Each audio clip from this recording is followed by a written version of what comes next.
habría de decir, uff, fin de la película. La película es del año 61 y es una película que está muy centrada en un momento especialísimo de la historia de los Estados Unidos y de la historia de Europa y de la historia también, por qué no decirlo, de la Unión Soviética. ¿Qué ocurría cuando Billy Wilder con su amigo Diamond se ponen a escribir y luego a filmar esta película? Por ejemplo, es el año que muere el rey de Marruecos, Mohamed, y le sucede su hijo Hassan II. Estados Unidos rompe sus relaciones con Cuba, o sea que también es un dato de la película. Se estrena en España el 7º sello de Herman, ¿eh? O sea que la Unión Soviética lanza una sonda hacia Venus, por eso también se hace referencia a nosotros, llegaremos antes. Kennedy nombra a Henry Kissinger consejero especial en temas de seguridad, algo que no le iría muy bien a Allende, por ejemplo. Huelga en Altos Hornos de Vizcaya, se reclama el salario mínimo de 100 pesetas.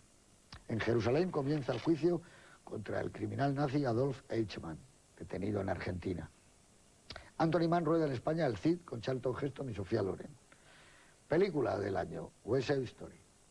Robert Wise, que acapara todos los Oscars, salvo uno que recibe Maximilian Schell por Vencedores o Vencidos.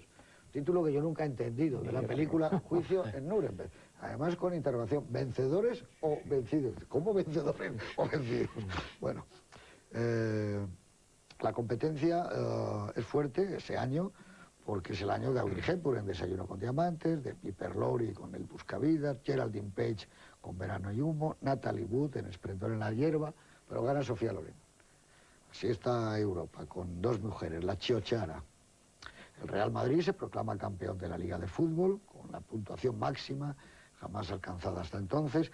España también asimila el escándalo Viridiana, que ha obtenido en Cannes la Palma de Oro. La crítica de Cannes premia La mano en la trampa de Leopoldo Torre Nilsson. Primer premio Formentor de novela lo consigue García Hortelano con Tormenta de verano. Muere en Los Ángeles el actor Gary Cooper. Estaba preparando una versión de Don Quijote con guión del español Carlos Blanco para Samuel Bronston. García Márquez publica El coronel no tiene quien le escriba, una de sus grandes obras. Aparece la novela sobre dioses y tumbas de Sábato. Muere a los 85 años el psicólogo suizo Carl Gustav Jung, autor del Yo y el inconsciente. Anquetil gana el segundo Tour de Francia. El Atlético de Madrid se proclama campeón de Copa. Muere Hemingway, autor del Viejo y el Mar, Adiós a las armas, etc. Y ya digamos, pues para terminar, que en Venecia, y por ahí va el cine europeo, gana el año pasado en Marienbad, de Alain Resnais, que es su León de Oro. Y se descubre una obra y un director de gran éxito, no tuvo tanto éxito luego, que es Hermano Olmi, con la película El empleo. Fallece el humorista americano James Thurber, autor, entre otros relatos, de La vida secreta de Walter Mitty. Floyd Patterson vence por KO a Tom McNeely, conserva el título de los pesados, que luego perderá poco después, y el Partido Comunista es declarado fuera de la ley en Estados Unidos. Año 61. O sea que ya tenemos las relaciones con Cuba, con el Partido Comunista, y entonces llega Billy Wilder y se va a Berlín, que es un avispero. Se pone a rodar y se levanta el muro, ¿no? Por lo cual él tiene que irse a Stuttgart, ¿o a dónde va? ¿A Múnich? A Múnich. A Múnich a rodar la película. Los estudios Bavaria. Es que pero le todos pilla... los planos del Berlín Oriental en la Avenida de los Tilos, eso lo rueda antes. Los rueda antes, efectivamente. Claro, porque eso sí que parece que está rodado. No, está rodado. Y decorado. Tiene problemas ya con las autoridades germano-orientales, pero él con mucho arrojo les dice, bueno, vamos a ver, si no me dejan ustedes seguir rodando, va a parecer que la Alemania democrática no es tal, no es tan democrática. Entonces parece que le levantan el veto, pero inmediatamente en agosto se levanta el primer muro, que no es el muro de piedra, es un muro de alambres y de espinos, y entonces, pues claro, le pilla en medio del rodaje, y esto es lo que hace, a mi modo de ver, que 1, 2, 3 luego no tenga el éxito apetecido. ¿Tú crees que es por eso? Yo creo que sí. Pero por esa misma razón podía haber sido un éxito tremendo. Una película rodada en Berlín, ¿no? No, porque está tomada absolutamente en broma. Es tan delirante y tan frenético el ritmo cómico de la película que eso es lo del cáncer que dijo Juan Miguel. Sí. antes. Bueno, y Sí, también y ya le pasó a Lubitsch con To To Be Be or or Not Not to Be. Y hay gente que también le recriminó a Chaplin hacer El Gran Dictador. Digamos que hay ciertas cosas que hay gente que piensa que no se puede utilizar como un tema cómico, vamos. Una No, sátira. es que si pones ejemplos cotidianos se entendería mejor. Es decir, es como si ahora se hace una comedia entre palestinos e israelitas en medio de la intifada. Pues claro, pues resulta que es demasiado dramático. Tengo la sensación de Demasiado. que la película que han puesto en Cannes es una comedia. O sea, Demasiado dramáticos, son demasiado dramáticos los temas. O el tema de la inmigración, no se puede hacer una comedia. Porque me voy a posicionar con tu permiso, una comedia que yo creo que está montada sobre estereotipos, que es lo que a mí menos me gusta de la historia. Porque, y por eso no me gusta Jane Carney, porque el comunista no sabe ni comer, no sabe ni coger un tenedor, lo tira el tenedor, no ha visto, es un estereotipo desde el punto de vista capitalista y el otro es un estereotipo desde el punto de vista comunista, es agresivo. James Cagney, además, que por la razón que a mí no me gusta, es un actor, digamos, a mí, físicamente antipático. ¿Ah, sí? Sí, como con una fuerte Que le agresividad. metió el limón, el pomelo a la Sí, chica. exactamente. Que vuelve a haber un homenaje a esa escena. Sí, a esa escena. pero en Ay. ningún momento pretende que te resulte simpático, sino precisamente antipático. Yo creo que además está cogido... es una película que tiene unas referencias muy claras en los años 30. Y es una película que más que con Ninochka tiene que ver con la historia de Dama por un día de Capra, que también es un poco una variante de eso, que curiosamente el mismo año estaba haciendo un remake Capra, que era un ángel para un milagro, y que también improvisar por una cuestión de presentación a alguien que es un mendigo, convertirlo en un tema literario, una ¿no? dama. Y evidentemente a Cagney lo coge como actor muy representativo de los años 30 y concretamente de los gángsters de los años 30, que yo creo que hay un elemento de la transformación que cuenta muy claramente El Padrino de los gángsters de los 30 en hombres de negocios de los 60. Entonces yo creo que está elegido totalmente con las de Caín.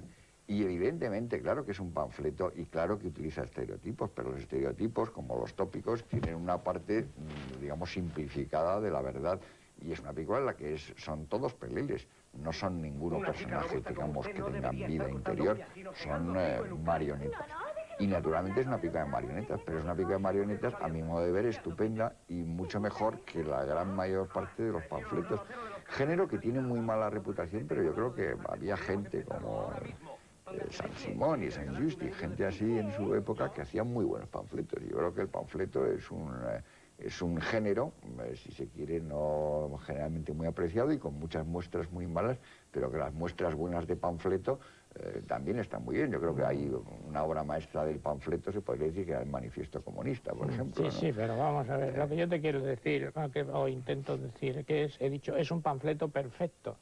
No lo he dicho de manera peyorativa, pero claro, el cine es un arte mayoritario y hay que tener cuidado con la dinamita que se está jugando, porque la vida es más que el cine, por lo menos para mí. Y yo me he divertido mucho viendo la película, lo he pasado muy bien. Estoy muy de acuerdo con José Luis que agobian mucho los chistes, que van muy... Demasiado rápidos. Son demasiado rápidos y no hay manera de cogerlos. E incluso yo creo que hay un error de puesta en escena, de ese molto furioso que quería Molnar. Y que quería el propio Wilder. Wilder Pero yo creo es que vienen suyo. forzados por el título, el ritmo de la película, porque al tener que decir durante media docena de veces, como mínimo, 8, 1, 2, 3, ya va el ritmo, la puesta en escena ya te la lleva, por eso es la película donde más se mueve la cámara de toda la revista. Bueno, es la película más Es rápida. precisamente una de las cosas más curiosas, porque a mí lo que más me gusta de la película no es ni la historia ni el guión de Diamond, que por cierto, Diamond hizo una declaración una vez diciendo, en las que dijo que lo único que pretendía, defendiéndose, ¿no? Lo único que pretendíamos era hacer una imitación de las comedias locas de los años 30. O sea que efectivamente tiene toda la razón, iban por ahí. Pero la puesta en escena es muy curiosa, porque resulta milagroso que se planifique con tanta habilidad y no parezca que ha habido troceo de rodaje. Es decir, no es tan fácil, tú eres director, no es tan fácil que los planos peguen los unos con los otros con naturalidad y con espontaneidad, sino que algunas veces pegan un saltito. Y él lo que hace es coger un gran decorado, un gran espacio, porque la obra es una obra de teatro y es muy cerrada, y está basada en una obra, en un argumento muy cerrado, y dejar mucho aire por detrás, dejar muchísimo aire por detrás. De tal manera que casi siempre en el despacho de James Cagney, de McNamara, casi siempre las tomas están hechas desde detrás del sillón para que se vean las puertas, y después entra en la planificación. Y esa planificación a mí me parece que es prodigiosa. Es que viene, yo creo que nace directamente del apartamento, incluso hay planos en el apartamento, cuando ves la gran oficina, que aquí la saca, no es tan gran oficina, pero los coge los puntos de vista parecidos a como los utilizaba allí. Lo que pasa es que aquí entra más en la puesta en escena, se mete más en medio de las habitaciones o de los lugares donde rueda. Tienes la impresión que está rodada a veces como en un hangar de un aeropuerto, porque la película es como muy abierta, está muy abierta siempre, eso que dices tú, ahí respira muy bien por todos los lados. Hay mucho aire por detrás. Respira. Y en cambio las otras películas de Billy Wilder son más cerradas, se ciñe más a los actores, al texto, al diálogo, planifican mucho más en función de No, su pero yo creo propio que es guión. porque los personajes no son tales personajes. Claro, ¿cómo porque te está vas a más hacer? Pues a son alguien títeres, son que no son marionetas. personas, ¿no? Y además hay una cosa que con lo del panfleto que decís, que yo lo que sí creo es que el panfleto puede tener algo negativo cuando solamente apunta en una dirección, pero este es un panfleto que satiriza y que critica a todas las posturas. Quiero decir, en ese sentido es un panfleto abierto, es un panfleto contra todo. Y en ese sentido yo creo que es por lo que conserva también su actualidad. Si solo hubiera sido un panfleto anticomunista, pues a lo mejor hubiera pertenecido a un aire de época la película y hubiera tenido una atmósfera crónica. Y sin embargo es su crónica, como todas las cosas geniales que hay en el mundo. Antes hablabais, por ejemplo, de lo que no tiene descendencia en arte, ¿no? Pues, por ejemplo, yo pensaba en que hay obras inmortales de la literatura, estoy pensando en la Ilíada, que no tiene descendencia, no hay ninguna obra que imite a la Ilíada y, sin embargo, es genial, ¿no?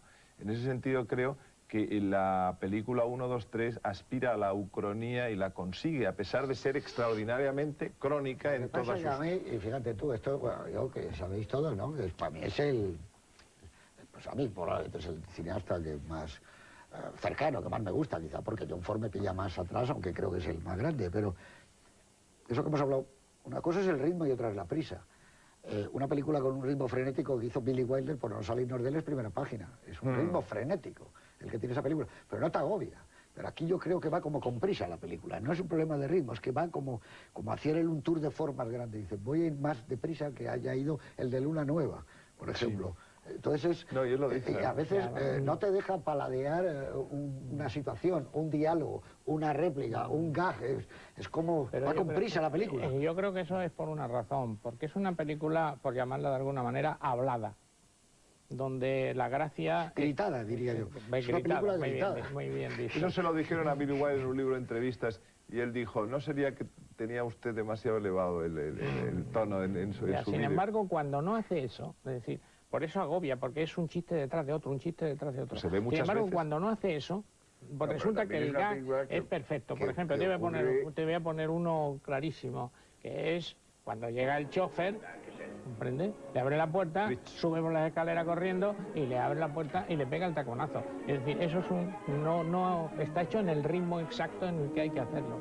Lo que agobia es la verborrea y la angustia de estar escuchando todos esos diálogos. Ya, pero es parte del argumento que casi toda la acción está concentrada en un par de momentos en los que tienen que hacer muy deprisa porque siempre se enteran tarde algo para remediar algo, que se entera en el último momento y cuando tiene otros planes de que llega la hija del Hasseltine de Atlanta. Y de repente se entera con que estos llegan y encima se ha casado y encima cuando los descasa está embarazada. Entonces tiene que reorganizar todo el asunto en poquísimo tiempo. ¿Cómo no va a ser agobiante si es una situación altamente No, pero no es eso lo que yo quiero decir. Me parece que tampoco es lo que... No. Es que eso es el ritmo de la historia. Lo que tú estás diciendo es el ritmo de la historia. Pero las escenas en sí mismas tienen un ritmo agobiante, porque no puedes prestar suficiente atención a lo que está sucediendo. Pero el ritmo de la historia es lógico. pero no así el ritmo de las escenas. Hay un ritmo de las escenas que es exactamente el ritmo de la historia. O sea, yo creo que en eso sí que hay Yo una creo que coinciden adecuación ambos ritmos. perfecta, Como veis, hay ¿no? dos posturas bastante Sí, sí, no, pero encontradas. aparte que estamos hablando de un super maestro, ¿no? Pero un maestro, por ejemplo, cuando hicimos aquí La vida privada de Sherlock Holmes, yo me acuerdo que disentí del genérico de la colectividad, que a mí es una película que no me gusta. Y a Y mí sin es la que más me gusta. A mí, en cambio, esa me gusta muchísimo. Pues en cambio a mí no me gusta esa película. ¿Por qué? Pues no lo sé. Porque a lo mejor quizá porque el personaje de Sherlock Holmes me fascina de una manera muy peculiar y no es el personaje que para mí es algo que pudiera mantener un respeto con respecto a Sherlock Holmes. Yo qué sé, no lo sé por qué. Pero quiero decir que son actitudes ante la película. A mí ese ritmo frenético, furioso, precisamente me atrapa. Es quizá lo que me gusta más de la película y lo que corresponde, a mi modo de ver, a la historia de Molnar, que era una historia muy cerrada, era una obra de un acto que Wilder vio en Berlín en el año 28. Le fascinó un tal Pallenberg, no estoy seguro de su nombre, un actor alemán de entonces de mucho éxito, y sospecho que él quiso reproducir también el ritmo frenético que el tal Pallenberg, o como se llame, que ahora mismo no me acuerdo, lo tendría que mirar, impuso a esa obra de teatro en el año 28. Y entonces ya él tenía dentro de sí la idea de que eso tenía que ser furioso.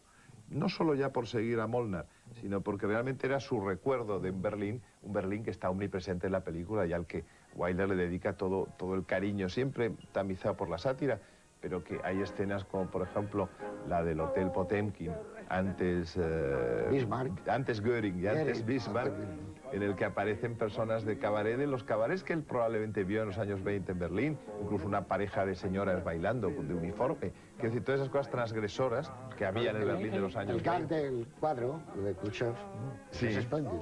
El gag de Stalin apareciendo debajo de Khrushchev es genial, ¿no? Eso es un gag de los grandes que tiene De los todas grandes, maneras, pero metido. quisiera hacer una puntualización a una cosa que Sí, ha dicho sí. Luis Alberto, que es, dice, no, es un panfleto, porque los panfletos tienen que ser unidireccionales y esto es contra todo el mundo. Pero claro, ahí hay una objeción a poner a eso, contra todo el mundo, ¿desde qué legitimidad? Es decir, la legitimidad que por la cual le llamaban a Wilder o Dios, es decir, no, la gente... No, la legitimidad de la sátira solamente, Juan Miguel. solamente el satírico siempre Juvenal o Persio o Lucilio también hacían criticas eso. todo lo criticable y entonces, pues, si hay cosas criticables en algún lado hay a otro, pues yo creo que estás en derecho, es, digamos, la legitimidad del sentido común, porque creo que es una crítica que no va más allá de eso. Hay un elemento que si quieres es muy subjetivo y que es el mismo además que tienen casi siempre los americanos y que lo tiene también Lubitsch en este sentido, ¿no? Que es que piensan que el comunismo fundamentalmente, la vida que llevan allí es aburridísima. Y te muestran siempre una cosa que parece que lo único que hacen no es ni fabricar ni trabajar, sino hacer desfiles aburridísimos, atender mítines absurdos y decir eslogans. Y evidentemente tampoco se puede llamar a Horst Buchholz por un comunista, porque no es un comunista, es uno que se cree que es comunista porque es lo que le han enseñado y lo repite como un papagayo, pero probablemente no tiene ni idea de lo que es el comunismo. Entonces, no me parece que sea ese el enfoque. Vamos a ver, digamos, a mí la película tiene una cosa que me encanta, y voy a decir A una ver, cosa que vamos me a encanta, lo que es bueno. el hecho mismo de que se hiciese. Ya eso me parece que demuestra una liberalidad, una libertad de un país, después que no le guste a la gente, eso es otra cuestión. Pero yo, la pregunta del millón es, ¿se haría ahora una película en ese tono sobre el 11S? ¿Alguien podría hacer una película en ese tono sobre el 11? ¿Por qué? Porque hay que tomar partido. Porque el mundo no está tan fácilmente de yo soy Dios y estoy por encima de todas las cosas y critico al de la derecha, al de la izquierda. Esa es la anarquía, ese es el... Entonces, hoy en día no sería políticamente correcto hacer una película... no. Bueno, pero por Ni ejemplo, creo que entonces fuera políticamente correcta tampoco. Pero Sí, Billy pero Wilder se sí hizo, la haría. pero se hizo. Billy Wilder Wilder sí sí la haría haría. sobre- Por ejemplo, en Rusia, la matrusca que se ha puesto más de moda, que sabéis que hacen matruscas de todos los políticos y tal, la que más se ha vendido indudablemente es la matrusca de Bin Laden. De algún modo también ese es un concepto satírico de la historia, ¿no? Sí, a mí lo que me gusta mucho de esta película, aparte de Liselott Pulver, que está espléndida y está perfecta, es el personaje de la mujer de él. A mí eso me parece Fantástico. magnífico. Arlene Francis. Y todo el momento que nos muestra ella en su casa con los niños. A mí ese me parece que La está dama clavado, sureña, que lo porque que tiene quiere- el tono exacto y la velocidad exacta, creo que tiene ese personaje. My Führer. Que es otra irónica, que le llama Mein Führer a Luz, claro. Que es una señora que lo que quiere es que vuelva él a Atlanta para ejercer su matriarcado tradicional. No, pero sobre todo yo me refiero que en las escenas donde está ella son unas escenas perfectas, que son idóneas para la película, pero ves el rum rum de una casa, el ajetreo, lo mismo que cuando veías a Spencer Tracy en esa que se llama Vencedores o Vencidos en Berlín, que esté en una cocina o que esté en unas escaleras, mientras que aquí yo veo que está forzado. Pero fíjate, yo diría que el problema, y de ahí a lo mejor vendría el que no se entendieron, yo creo que es que fue James Cagney el que quiso hacerlo cada vez más rápido. No, al revés, yo creo ¿Tú que crees? Wilder, Yo creo yo que he leído que Wilder continuamente le atizaba. Yo creo que era a Cagney recordando el brillo de los años 30 y cómo tenían que ser las películas y tener ese... Todo A mí lo me que he parece que visto está por así. ahí es al contrario. Es al contrario, la es Wilder. obsesión de Precisamente Wilder Cagney que le se metía resistía. prisas y Créeme, José Luis, que y parece el que otro Cagney se estaba resistía. ya viejo para esos trotes en algún sentido y le hacía hacer un esfuerzo terrible. Cuando yo te decía antes que yo veo un paralelismo entre el personaje de Cagney y el de ciertos directores con fama de dictadores, como puedan ser Preminger o como puedan ser Billy Wilder, que la tenía también. Claro. No es un tipo que normalmente pareciera muy simpático a la gente y por lo visto con los técnicos era también tremendo. Yo veo a este metiendo prisas al pobre Cagney, que estaba al borde del infarto probablemente, y diciéndole más deprisa y repitiendo Yo tomas también lo veo a así. hacerlo más deprisa todavía. Que luego, por otra parte, él está con esa especie de control absoluto, de seguridad absoluta sobre un mecanismo de relojería que ha montado perfectamente, con esa especie de aparente facilidad que ha llegado a alcanzar en un cierto momento cuando se acostumbra al escope, en algún sentido, y que planifica con una especie de ubicuidad prácticamente que lo coge todo y que parece que la cámara se mueve automáticamente por sí sola prácticamente. Y que eso lo que ocurre es que a mí me parece muy bien, parece perfecto, mientras no lo comparemos, por ejemplo, con Lubitsch. Porque claro, a mí me parece Billy Wilder un director magnífico hasta el momento en que lo comparo con su maestro, que es Lubitsch, y entonces veo una diferencia realmente muy grande. Bueno, eso lo decía él mismo, claro, lo reconocía. Pero muy grande. Lo mismo que me parece fantástico Preminger hasta que lo comparo en unas cosas con Mizoguchi y en otras cosas con Lang y entonces se me empequeñece. ¿Por qué? Porque son más limitados y yo creo que les falta un elemento de genialidad que lo sustituye en algún sentido con oficio. Y entonces se le ve la carpintería. Y eso es una cosa A mí que hay sí una- le pasa a esta película. Eso es lo que... Pero, no, que a mí sí hay una película de él que me parece digna de su maestro, que es Ariane. Creo que es una comedia espléndida, todo aquel mundo de los cíngaros que están tocando y como el carrito que mueve. Pero es muy buena, pero es muy deudora de Lubitsch. Quiero decir que sin Lubitsch esa película no existiría. Es difícil, Entonces claro, me parece hubiera que es existido. un poco un remake de Lubitsch muy bien para los años 50, pero que tampoco es como los Lubitsch equivalentes. Es que eso que tú acabas de mencionar, que yo no creo que sea la palabra exacta, pero que es lo mismo, es un sinónimo de lo que yo he querido decir. Tú has hablado de artesanía y yo he hablado de perfección. Yo creo, por ejemplo, que el Panavision que utiliza, lo utiliza de una manera perfecta. Hay momentos esplendorosos. Uno de ellos me lo has recordado tú cuando hablas de la mujer que está hablando por teléfono y hay un plano en la oficina donde está cada personaje colocado en un sitio cubriendo y como ella no tiene a nadie, hay una puerta abierta a la derecha y solamente se la puede ver a ella. O sea que está hecho, bueno, pero eso que se llama artesanía o que se llama, o que yo le llamo perfección, es algo que provoca, por lo menos en los profesionales, yo no digo que en el espectador lo provoque, provoca una especie de previsibilidad. Es decir, sale el cuco con la bandera americana tan divertido y dices, lo va a usar más veces, claro. Lo Sale va a usar todas las demasiadas veces, del mundo, ¿acaso? y va a formar parte... Y es como el globo, sabes que y va a sabe que lo va a reaparecer. utilizar otra vez. Hay una cosa muy curiosa, que él, como tú has dicho, al hilo de eso me he acordado, él era muy tirano durante el rodaje hasta el extremo, que no dejaba tocar nada de los diálogos. Tuvo un enfrentamiento con Horst Buschel que tenía el tic de decir, bueno, yo... Y entonces lo paró y le dijo, mira, hemos tardado 8 meses en escribir este guión. Si hubiéramos querido decir bueno yo, habríamos puesto bueno yo. Así es que no lo diga. Es decir, que él trabaja con un mecanismo que sabe perfecto, que sabe redondo y no se sale de él en absoluto. Eso es lo que creo yo que le falta, el alma esa, la improvisación esa, que ves en una película imperfecta y dices, no sé cómo me ha llegado, pero me ha llegado. Eso Ya, es lo que pero yo ese es un creo. problema que yo creo que no es de esta película, sino que es en general de Wilder y de otros muchos Y del cine directores, norteamericano bueno.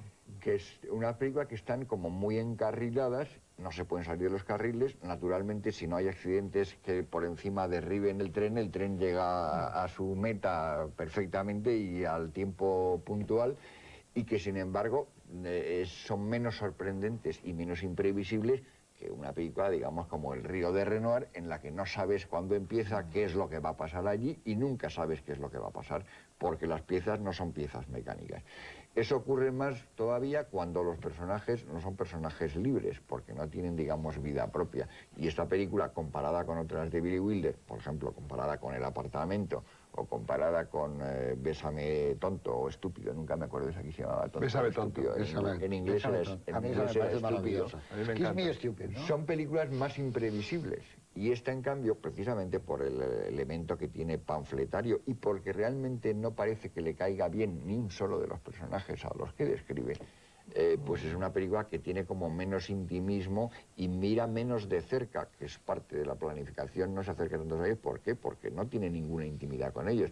Los está manejando y los mantiene como a una cierta No tienen vida distancia, propia ningún personaje, eso es verdad. Como diciendo, bueno, estos son los muñecos que yo los muevo así y hacen talará, y este es el Pierrot que le pega al otro, y este es el policía y le da 4. Te diviertes muchísimo y al final dices, bien, pero no es más que eso. A mí quizá lo que me ocurre con esta película de Billy Wilder es que creo que es la menos romántica que ha hecho en su vida, y eso No tiene nada de romántico. No es Es que no nada emociona, es que no Todas las emociona. películas de él son muy románticas. Bueno, tú por Son eso, muy románticas. por eso, José, tú te aferras al personaje de Arlene Francis, la mujer de... porque parece ser el más humano, pero ni siquiera ese, porque en recordar ella cómo, tampoco por es- ejemplo, tampoco cuando es muy están simpática. haciendo el casting, dice, no sé si Easy Diamond a Wilder o viceversa, dice, bueno, tenemos que buscar a una que sea como Arlene Francis, que tenía un programa de televisión entonces, había hecho un papelito en Los crímenes de la Rue Morgue en el año 32, de prostituta, por cierto, asesinada por Bela Lugosi, y luego no había vuelto a hacer nada, pero era popularísima en la televisión, un programa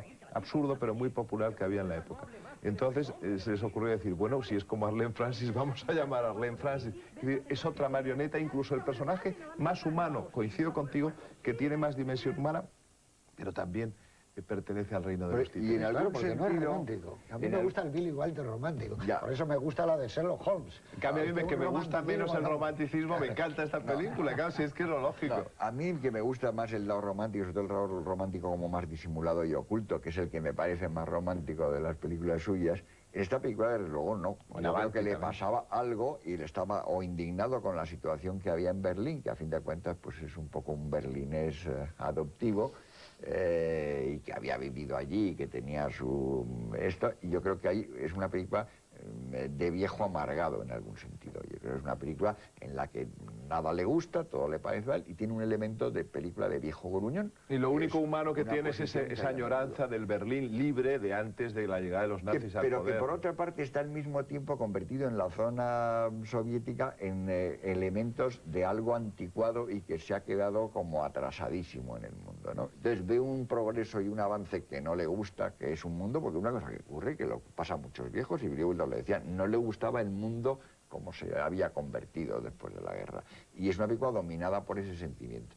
Entonces, a mí, claro, prefiero dentro de las películas de Billy Wilder, incluso algunas menos perfectas, menos bien hechas y menos redondas, hasta con agujeros, pero que tienen una mayor emoción y que tienen, incluso dentro de una cosa, de un cinismo aparente enorme como Bésame tonto, sin embargo ahí sí que hay una especie de emoción y También esa me de encanta, reacciones, muchísimo. como el personaje de Felicia Fari, el personaje de Kim Fantástico, Novak. Son maravillosos. Y aquí me decepciona un poco que Liselott Pulver no llegue en ningún momento en que tenga una escena centrada en ella en la que descubres su lado interior, porque podía ser un personaje muy como el de Kim Novak, por ejemplo, en Bésame tonto. Yo creo que Liselott Pulver evidentemente es lo mejor de la película, está absolutamente fantástica, tiene un erotismo que es raro ver en el cine, tiene una vulgaridad, por otra parte, como muy sana, pese a ser una vulgaridad incluso de imitación, porque es como una Unas piernas imitación de estupendas. Marilyn. Marilyn, claro. Y sin embargo, digamos que es un personaje que si la hubieras visto, la hubieras pillado un momento de intimidad en el que está desesperada, pues yo qué sé, porque la estaba utilizando como mercancía con los No, rubios no, y ella el está snob para encantada, engañarle, pero como ella está mercancía. encantada. Ese es el lado más curioso. Es como un personaje totalmente insensato y disparatado, tan sin cabeza como la tonta hija de la hija. Scarlett, ¿no? Es que la cámara no descansa nunca sobre un personaje. Nunca dice, espera un momento. No, pero Y esa es lo la... pone, va siguiendo, Pero eso es el descansa. motor de la película, la idea de la película es que no descanses. Cosa que él lo hace a frecuente, por no decir casi siempre, salvo en esta, porque hasta en Irma la Dulce. La película tiene mucha más humanidad y más descansan los personajes y le busca un lado frívolo, un lado divertido, un lado Pero romántico. en Pero casi aquí todas nunca. hay una pareja, aquí no hay ninguna pareja. No hay pareja. Claro, Fijaos, por es ejemplo, esto de que decías tú del viejo gruñón. Se ve, por ejemplo, en qué utilizan los alemanes del este para torturar al presunto espía americano. El Itsy Bitsy Tiny Winnie Yellow Polka, exactamente, que es una canción de la época muy popular porque Wilder siempre ha dicho que detestaba la música moderna. Le gustaban las baladas románticas de su está muy bien y época. es muy divertida por la parte. Y entonces él efectivamente, precisamente te la hacen hace... oír 100 veces. Pero eso es muy de Mire, viejo él siempre dijo, gruñón. él dijo, las dos palabras más horribles del mundo son Hawaiian music, música hawaiana. Esas son las dos palabras más horribles unidas. De todas maneras, aún así, luego hay algo también, que no sé si es de los 60, del blanco y negro de los 60, de una escenografía de los 60, pues tampoco porque el apartamento es inmediatamente anterior, muy buena, que es una película como desangelada, ¿no? ¿No lo ves tú un poco Sí, es como que, desangelada? Yo como- creo que que le está muy bien en el Berlín Oriental, cuando se ve todo aquello, pero luego bueno, no saca es que- Berlín, pero tampoco. es que no pasa más que allí, ¿no? Y Ya, luego es aparte que yo los creo decorados... que la película tiene una cosa son muy alemanes. curiosa a mi juicio, y creo que el resultado de alguna manera de lo que se habla es que cuando un director genial se equivoca, hace una película espléndida, pero que es una equivocación. Yo creo que es una equivocación haber hecho la película. Una equivocación completa. Se equivocó del público, se equivocó con la crítica, se equivocó, yo creo, con el reparto. Y con el tiempo no gana. Eso es el problema que yo le veo mayor Yo a la creo- película. yo No Para gana, mí, no, yo para creo mí que sigue sí que siendo gana. actual. no gana. Por ejemplo, hay personajes, no hemos hablado de Yo Hans creo que no Lothar, se equivocó con la crítica, pero la crítica se de equivocó. Schlemmer. Schlemmer es fantástico. ¿Quién? El viejo oficial de las SS Ah, sí, reciclado, magnífico. el secretario del Ejecutivo de Coca-Cola. Ese es un actor formidable, que hay una escena de travestimiento, como por ejemplo en Con faldas y a lo loco, divertidísima. Y que se Agota pierde- los y gags, que porque se también los pierden globos todos los por los- agota. Él es y un hombre... se pierden todos por los gestos y se delatan por allí. En el fondo está diciendo también, no me gusta nada este supuesto milagro alemán. Alemania se está convirtiendo en una cosa que tampoco me gusta nada. Yo creo Todos que... siguen siendo unos nazis, lo dice. Sí, Todo el mundo sigue siendo nazi. Pero eso que lo dice, yo creo que no está mal que lo dijera, que no la decía casi nadie, por otra parte, y por otra parte sigue siendo verdad esa observación, o sea, dice que es que sigue siendo un comentario válido sobre los años 60. O sea, yo creo que no ha perdido actualidad. Yo creo que no ha perdido no es una actualidad. película, digamos, que Wilder siempre lo hace. Mete morcillas, lo que se llamaba en el teatro Sí, morcillas de actualidad. Y siempre hay una referencia a esas cuatro cosas que 20 años después, si tú Al no te zapato acuerdas, de Khrushchev en dices, la ONU, ¿os claro, acordáis? ahí lo del zapato de Khrushchev en la ONU, Hay los otros. satélites y los Sputniks, ya hay 4 o 5. Pero esas cosas, Gagarin. si tú te acuerdas, me imagino que a lo mejor para alguien que ignora esa época y no tiene esas referencias, es un gag perdido, lo del zapato.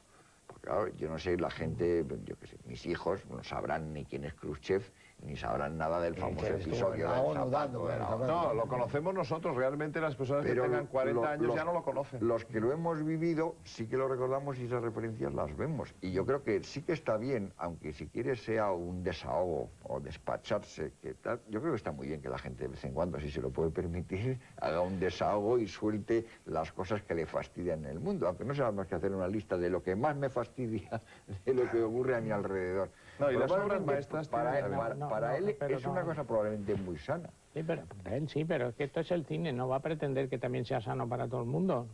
Bueno, No, pero eso es que desde luego, yo- el receptor tiene la palabra. No creo que el que Tiene la hace libertad. cine, no creo que el que hace cine tenga que pretender que sea sano para todo el mundo. De hecho, creo que esa actitud es más bien rara y conozco a pocos misioneros. No, el- que hayan el-